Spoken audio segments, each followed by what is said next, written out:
So I thought it was time that I talked about my most anticipated game of 2023. Now, being a channel that mainly focuses on military, like hardcore, tactical or realistic shooters, you may be thinking it's something like 6 Days in Fallujah, which I am really looking forward to and I will be covering when it releases, or something like Burning Lands, a Vietnam-based shooter that's coming out, I think it's kickstarting later in the year. But you would be wrong. My most anticipated game of 2023 is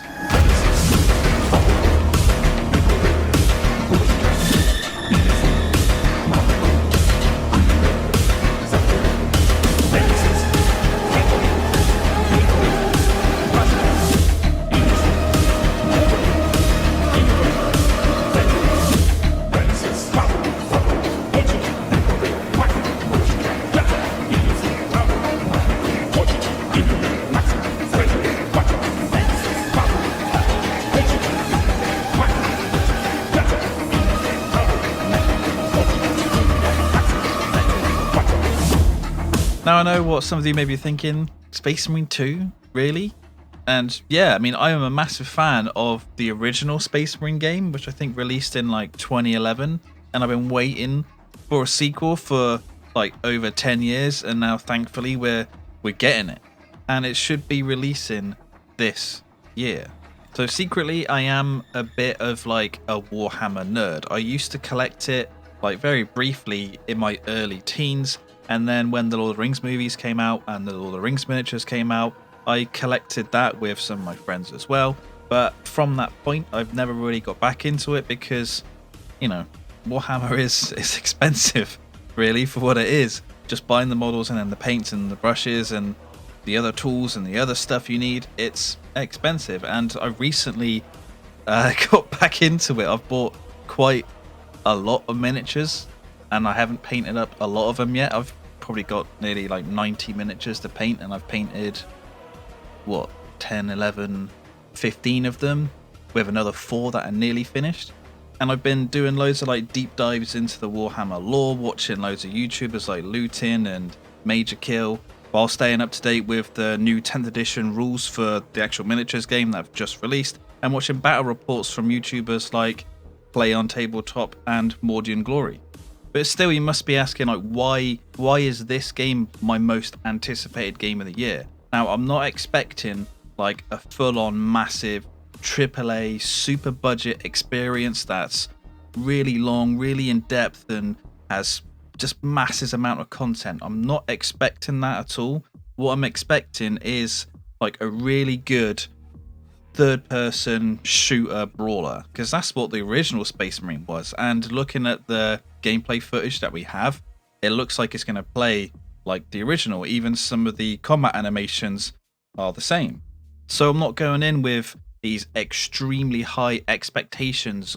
I'm going in with what I think is just good, like normal expectations. I'm expecting pretty much the first game, but nicer graphics. And one big thing that's just been announced is that the entire campaign is going to be 3-player co-op. So hopefully I can get some people together and play through that in campaign co-op as well. The original game did have a traditional multiplayer feature as well. And by traditional, I mean it had like deathmatch, team deathmatch, capture the flag, your traditional modes. There's been nothing announced so far that there's going to be an actual multiplayer mode for Space Marine 2. I kind of hope it does. I think it won't be a mode that will get like a mass amount of people playing it all the time. I think it will have like a small dedicated community that'll play it, and it'll be a game that you could quite easily jump in and out of every now and then to play it.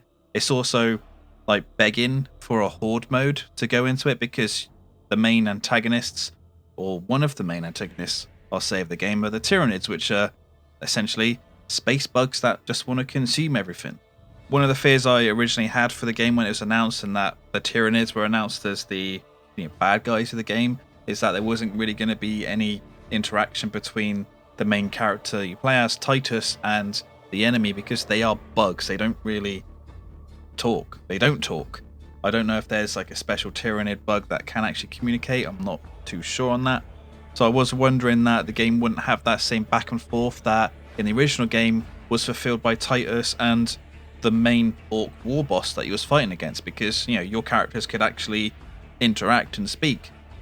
But it's just been teased by the announcement of this co-op campaign that there's like a little tease at the end of the trailer where Chaos are coming back, and it looks like it's going to be Tzeentch. So there is going to be another thing, another enemy making their way in, and of course there is going to be that sort of back and forth between the Space Marines and Chaos.